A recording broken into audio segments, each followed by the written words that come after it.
You're listening to What She Said, a podcast about blogging, creativity and life online, hosted by me, Lucy Lucraft, a freelance journalist and blogger based in Brighton. If you've ever listened to the podcast before, you'll have heard me mention the blogger course, and for good reason too. Monica Stock created the travel hack back in 2009, and since then she's become one of the most respected travel bloggers in the UK, if not the world. She's worked with a gazillion brands, and she even has her own suitcase, which is amazing, by the way. Over a series of weeks, Monica shares tips on creating video content, branding, writing, and the dreaded niche. In fact, this was such a game changer of a chapter for me that I went from thinking I was just a travel blogger to knowing that I am something completely different and that I have a super tight niche. It really, really changed my blogging life. If you want to sign up, head to thebloggercourse.com today and get 20% off with the code WhatSheSaid. 20% off with the code WhatSheSaid. Hi, Bob. How are you? Welcome to the podcast. Hi, Lucy. Thank you for having me. I'm good, thanks. Good. So for anybody who doesn't know who you are, do you want to just introduce yourself, tell us about your blogging journey so far? Sure. So my name is Barbora, and I'm originally Czech, but I live in Norway for almost 5 years now. And after I moved here, I started to blog actually and have an Instagram account because I was a bit disconnected from friends and family and had some struggles in my personal life as well. So I felt like I needed some outlets to get a bit more in touch with myself and with my own personality and creativity. So I had another Instagram account before, which doesn't exist anymore, and was more connected or focused on interior and a little bit DIY tips. But then when I got out from my very unpleasant relationship, I really wanted to start over completely and start over as myself. So I started her Internest, which is my Instagram home and also name of my blog. And I started to explore my personality again because after the relationship I was in for a couple of years, I really lost my personality completely. And I couldn't make a decision about what I want for lunch and what I want to wear. And I was so confused and I felt like I'm an empty person. So I really used the creativity to explore and discover myself again and somehow find out what is it that it's me and what is it that I want to do compared to what are all the voices in my head telling me I should be, I guess. It's interesting, I think, the journey that you've gone on as well, even in the time that I've known you, which is only like, a year, something like that, 18 months. Because creativity plays such a part in healing, I think. It's one of the messages that I feel like you give out. So I wanted to talk about your Instagram journey so when we met, I think we both did the Insta retreat together, and you just blossomed. You went from... But also, I don't want to talk about the followers too much, but this is a good way to indicate what happened for you. Yeah. That you went from, I can't remember how many followers, to like 20,000. It was like 1,000 to 20,000 in a really short space of time. Yeah. But in that time that you were doing this, that your creativity was flowing, then suddenly you had some real struggles kind of personally with that growth and the rules. I'd love you to talk a little bit about that. Yeah. Well, I started in March 2 years ago from zero, and now it's 25,000. But I have not been growing for a couple of months because I don't really care about it anymore. This is why I love you. You're so funny. Because I think there are things you can do to grow, but you never can guarantee. But I can see that if I make an effort, I get new followers. But if I don't, I don't. You know, it's quite like that. But because I was growing, and you know, we all have this mythical goal of 10,000 and swipe up, and that was always what I wanted because that sounded like amazing world to be. But then it just kept growing, and then I started to struggle with recognizing if I do this for myself or if I do this for my followers. Although I love all my followers, they are really amazing people. And I'm so grateful for the people I attracted. but still, I felt like most of the work I was doing was for other people, because I knew this is what they expect from me now, and I knew this is what they really like and enjoy. So I felt this huge responsibility on my creativity and what I put out there.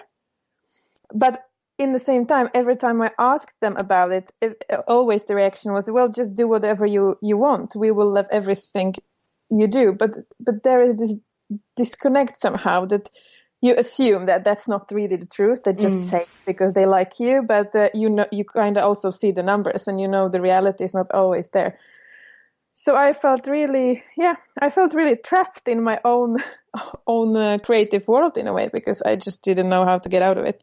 And then so I took a little break from Instagram to really think about it and create just for myself. And then I started to post less frequently, but it didn't really help. At the end of the day, I just had to decide, who am I creative for, and what am I creative for? Like, what is the reason I'm actually being creative?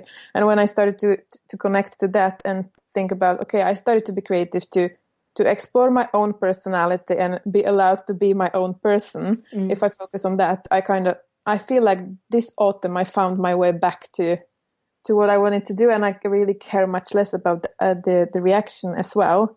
But people still like it because they know I'm being authentic. But do you think that is something, because I see a lot of people that have a big growth, and then they get to a stage that you're at where they're like, oh, actually I'm trapped. I don't want to be posting every day. I don't want to be constantly looking at different hashtags to use. I don't want to constantly be trapped in this one style that I've become known for. And then they'll say things like you're saying, in that, oh, I'm done, I just want to post for the fun of it. But do you think that that's kind of a privilege because you have those numbers? So for you, yeah, okay, you're not growing, but you have those numbers already. Yeah, I suppose it is. But yeah, I suppose it's a kind of both ways, because it's a privilege because I've already gotten in the level, and I'm not making living out of my Instagram. So I don't have to worry that much. Of course, I would love to build my creative business out of the numbers I have one day. But in the moment, I have a full-time 9-to-5 job, which is paying my bills. So I don't really have to worry about the reaction or about losing followers, because it's not going to impact my life that much. But I can see that for people who rely on their Instagram account, and it brings them living and they feed the whole family. Of course, the situation is not the same, because they really need to pay more attention and really take care of themselves. Yeah. On the other hand, I feel like if you build your business or your creative account on the idea that you want to be likable and you want the people to like what you are doing, you will be trapped from the beginning, and you can never get out of it, because you will build those numbers on something which is not reality, or which is nothing you want to do. What do you mean? Talk more about that. That's interesting. Well, I mean that if you think about, I'm sorry, but my boyfriend is just knocking on the window. Oh, I see. I wondered what the knocking was. Yeah, go for it. I'm gonna just kill him. Just give me right. I'm recording the podcast.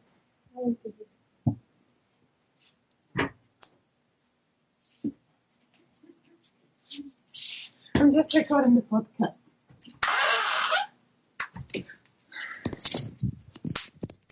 He's not supposed to be at home for 2 more hours. Typical. Sorry. Should we... That's okay. Just carry on. So I'd said, I think that's interesting, talk more about it. And you were talking about people who start off with an account that is to kind of please people. They're going to be trapped from the beginning. So if you just jump back in as if I've asked you the question.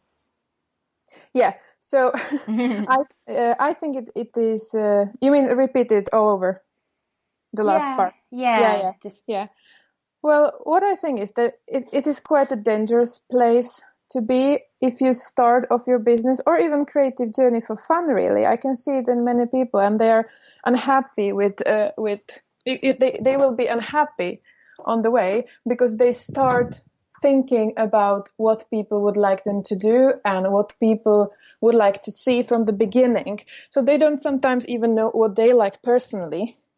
And at one point, or at some point, when you will be busy or you will be upset or you won't feel like it, you won't feel like creating at all. That happens all the time. It will be super hard because you won't be doing it for yourself at all. You will be just doing it for other people. So I think I see that it is a really difficult situation to be in if you don't have the privilege of growing as I grew, for example. And you really know that the numbers matter at the beginning, and truth to be told, they do. Yeah. And I think that's the thing, isn't it? Because I think this is why people sometimes get really frustrated with Instagram,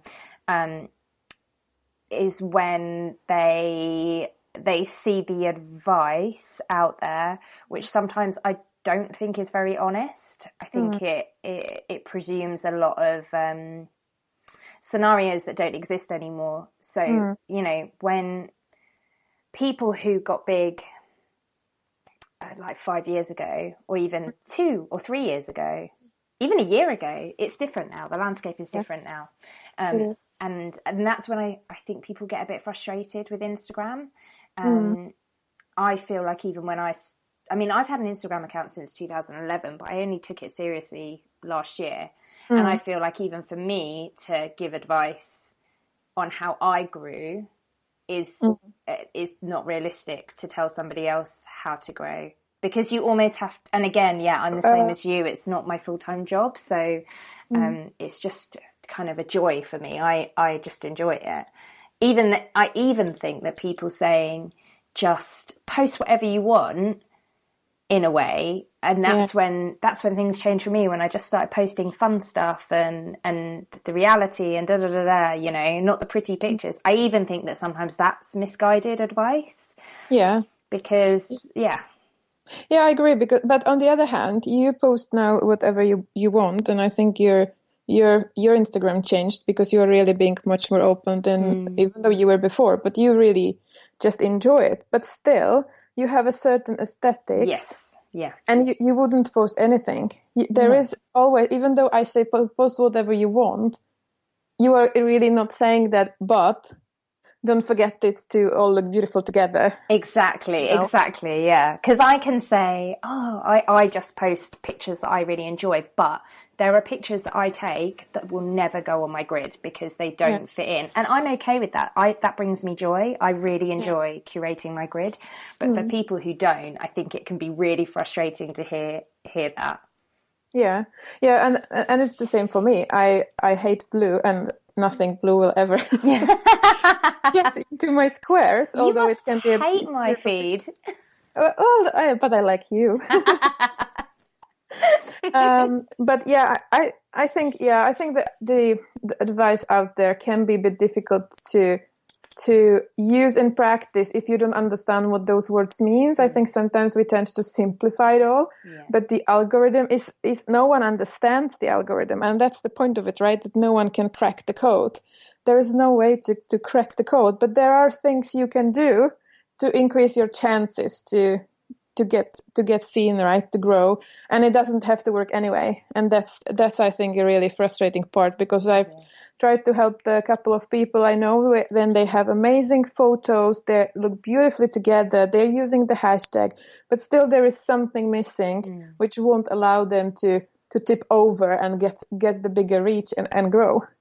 And that's really hard as well, isn't it? And especially coming from a where you're trying to help people, it must be so hard.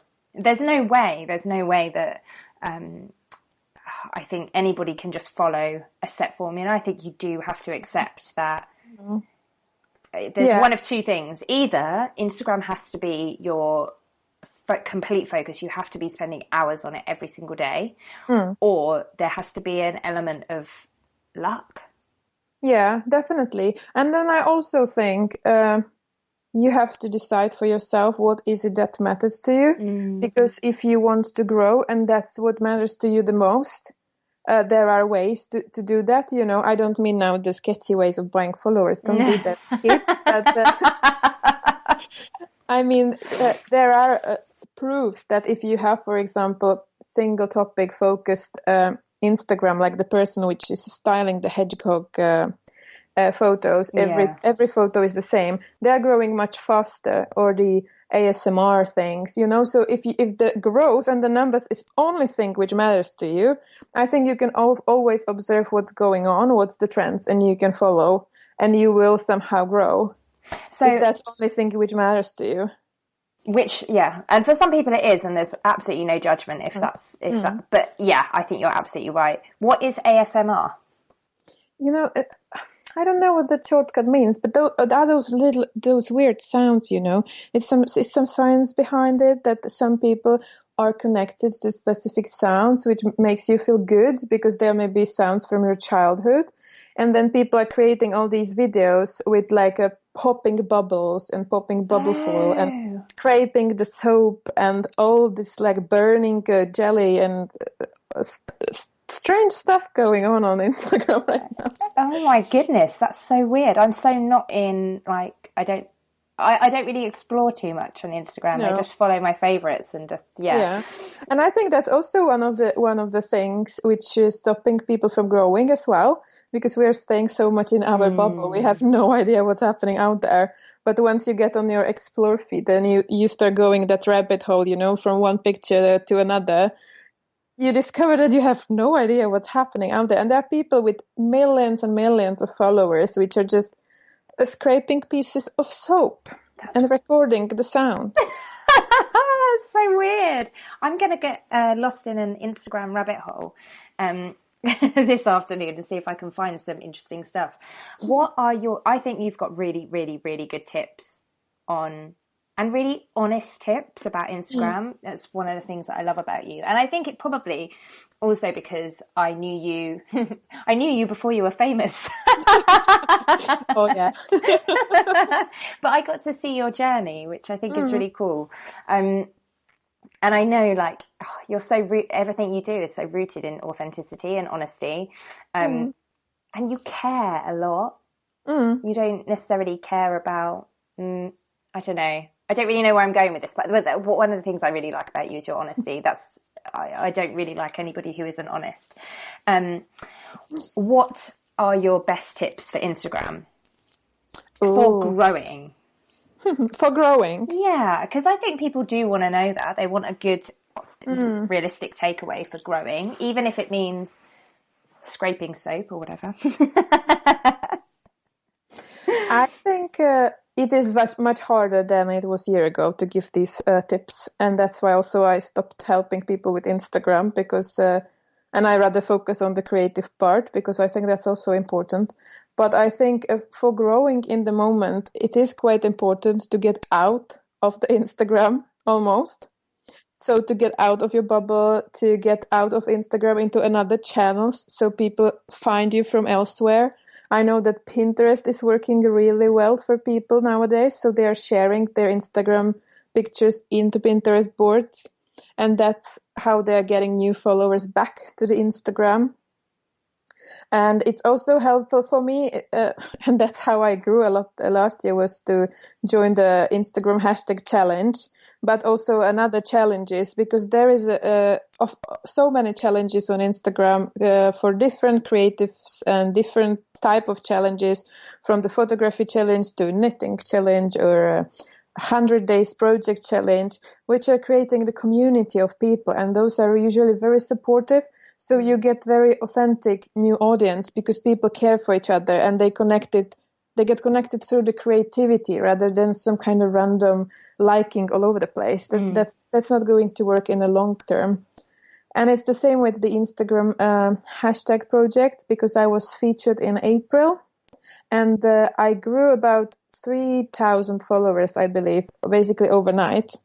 But my engagement didn't go anywhere because these people just follow you because you are suddenly cool, but they don't really care about you. So it's much better to grow slow and steady, or no matter how hard it really feels sometimes. Yeah. But I think the best way to grow is to connect to the right people and find your tribe, really find the groups of people which are similar to you, but maybe not so similar. Try to get out of your creative comfort zone and try something different. Yeah, that's such good advice, because what it's all about really is, grow. If you want to grow, for example, I would love to have the 10K so that I could have the swipe up, because that would be really helpful for me. But my engagement is quite high, so there's no way that I would ever want to grow 3,000 overnight, even though it would feel great. I know that then that would damage one of like my main selling points, I guess. And also it probably just feels really gross when you're used to having great engagement and then it dropping. I would imagine it's quite frustrating. Yeah, and you have to really you feel like you have to keep up. You feel like now you have been somehow proven to be successful, and now you have to show everyone that that's actually true, that this wasn't just a luck or lottery, but that was actually your work. So it's not an easy situation to be sometimes. But I think growing through what you are doing, through the creativity, and also what helps is to really care about the people which are following you, because those are the best advertisement for you. And I really noticed when I share something which resonates with people or they appreciate it, they share it without me asking for it. And that brings another people your way. So I think the value in a way is very overrated, and I think people often don't put their work out because they're afraid there is not enough value in a way. And I definitely believe that we shouldn't bring more noise out there to the internet, but be of value. But the value for the people can just be that you share that you had a shit day and this is how you got out of it. That can be so important in that moment for some person who is watching your feed. So I think there is lots to be told about value, but it's not as hard as it seems like. It's so funny that you say that, because that's basically, there's a paragraph or a sentence in my newsletter on Sunday where I talk about value, where like, as in, I'm so sick of people saying only share valuable, you must offer value, because that really is a block for people, because they think that making someone laugh isn't value. It is, definitely. or being honest and making someone feel something, like feel less alone or whatever. That's value. It doesn't have to be. It doesn't have to be like a 10-point plan to.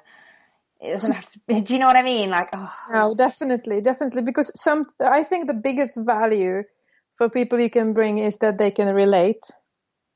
Because we really want to belong and we want to relate to one another and we want to feel like we are not alone. And if you make people feel not alone, I think that's the biggest value. And no matter the way you are doing it. Yeah, I completely agree. Not enough is talked about. No. Some of the messages that are sent to people, to influencers. I don't know. Value is definitely one, and there's so much other stuff. Don't add to the noise. I completely agree with you. But yeah, there's not enough talked about some of the blanket, simplified bits of advice that are thrown out there into the ether that can be really confusing and actually really misguided. Yeah, and damaging, because people feel like they're not good enough. People feel like they're not good enough to bring anything to the world. And that's so not true, because everyone has always something. And even though if you are just being yourself, that's such an amazing value, because as Brené Brown says, the vulnerability is the most important thing to share with people, because that creates the real connections and it's healing the world and all the good stuff. Yeah, I agree. I think creativity can be, as in the term creativity, I think that can be one of those words that is bandied about and is a block to people, because I don't know about you, but when I was at school, you were either creative or you were good at science and maths. Like, you couldn't be both. And if you're creative, that means you're good at art. Yes. There's no... Yeah, and I talk about this all the time, and I think that will be what I will be focusing even more in the future, to convince people that they're good enough in whatever they're doing and they are creative. Because I often use the example that my boyfriend is electrician and he thinks he's creative. He thinks he's creative at his work as electrician because he has to figure out how to do the work in the best way, how to connect the things so it looks good and it works for people and so on. And I always say this is being creative. Being creative means creating something which hasn't been there before, which you use your own skills and experience for. Cooking dinner from scratch without recipes, being creative. There is no difference in the process between cooking dinner from scratch and making amazing painting. The process is exactly the same. We just don't see it that way because, as you say, in the school they tell us, I can't draw. I can't draw. I can't do pretty much anything. I've never been really good in art classes, but I'm still creative. I love that. That's such a good example. And I love that your boyfriend is like, yeah, I'm creative. That's right. That is absolutely right. If you're a scientist or a doctor or whatever, you're creative. You have to come up with problems. Definitely. Come up with answers to doctors, problems. because everybody is so different. Yeah. And they really have to figure out how to make it work and make it look beautiful. So. That's so true. That's such a good example. I love that. So how are you going to focus on creativity next? Like you mentioned that's going to be kind of your focus. I know you don't offer your specific kind of Instagram help, but how are you creating content around creativity to help people? Well, I just finished my first online course, which was called Creative Common Sense, where I wanted to help people to find the logic in creativity and really crash all these myths and disbeliefs to be able to be creative. To be honest, I didn't really enjoy it that much. Didn't you? No, because for many reasons. The people were lovely and I think they got a lot of value, but I think it's important to try anyway. And because if you don't try, you won't find out that this is not what is for you.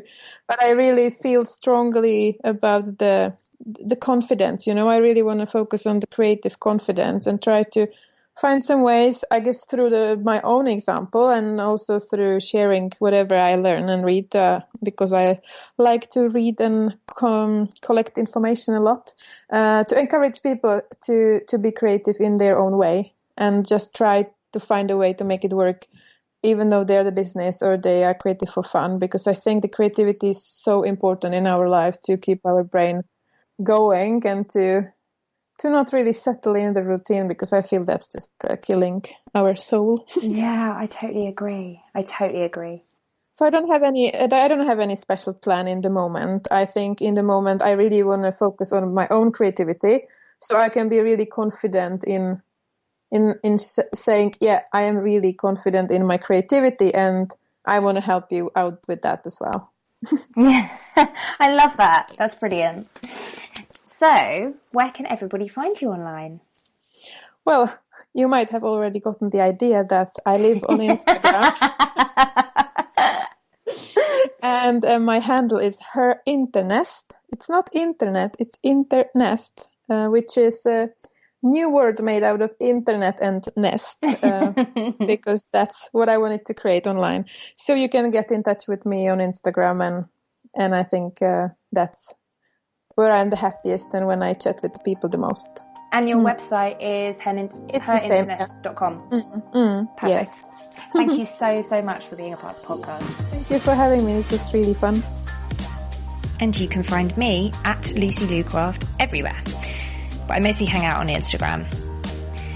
You can find old episodes of What She Said over at lucylucraft.com, where you'll also find me chatting about all things blogging, travel, vegan life, and zero waste living too. Lastly, I know everybody asks this and it's a total pain in the ass, but please think about leaving the show a rating and review. It makes a huge difference to getting the show out to new listeners, and for every review you leave, I'll donate £2 to charity. So that's £1 for you and £1 from me. The chosen charity changes each month, so listen out for it in the intro each week. Thanks for listening.